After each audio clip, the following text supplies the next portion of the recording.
Udah pergi ke kantin sama kawan-kawan pun nggak ada kayak gitu loh. Nah terus ketika memasuki semester 2, sebagai anak kelas 3 SMA, Lala dan teman-teman kelasnya ini pun mulai disibukkan dengan berbagai kegiatan belajar untuk persiapan kelulusan.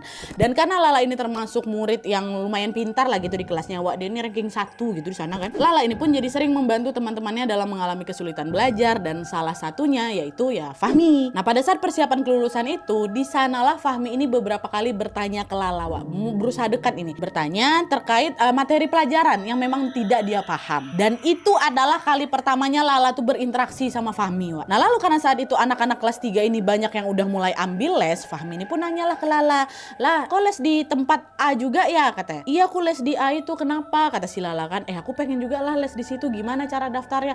Gampang kok, cara gini, nanti kok ambil kelas yang ini, pokoknya dijelasin lah semua sama Lala kan. Oh gitu, ya udahlah, boleh nggak nanti kalau misalnya kita ambil kelasnya bareng aja supaya kita sekelas, kata Fahmi kayak gitu. Oh boleh, nggak apa-apa, yuk kita bareng aja, kata Lala kan. Dah lah tuh. Nah karena Fahmi ini mau ikut les di tempat yang sama dengan Lala, Fahmi pun menawari Lala untuk berangkat les bareng, Wak. Kebetulan pada saat itu Fahmi ini udah punya mobil sendiri sehingga dia bisa ngejemput Lala. Nah karena mereka ini sering les bareng, Lala pun ya jadi semakin sering berinteraksi lah sama si Fahmi itu kan.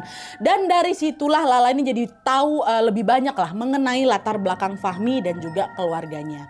Hal pertama yang diketahui sama Lala adalah ternyata Fahmi sama si Lala ini tinggal di satu kawasan yang sama, Wak. Jadi rumahnya Lala itu berada di komplek atas, nah rumahnya Fahmi itu ada di komplek bawah. Ternyata baru tahu. Dan karena mereka ini tinggal sekomplek, sebenarnya Lala ini sering lewat kok depan rumahnya Fahmi itu, tapi selama ini ya Lala nggak tahu siapa yang tinggal di rumah itu, karena setiap kali Lala lewat depan rumah tuh yang ternyata rumah Fahmi itu, rumah tuh macam sepi kali. Lala hanya menduga kalau pemilik rumah itu pasti orang yang berada kali, karena rumahnya cukup besar, Wak, luas, megah lah gitu kan. Nah dugaan Lala tadi ternyata juga nggak salah, Wak. Fahmi dan keluarganya ini, which is si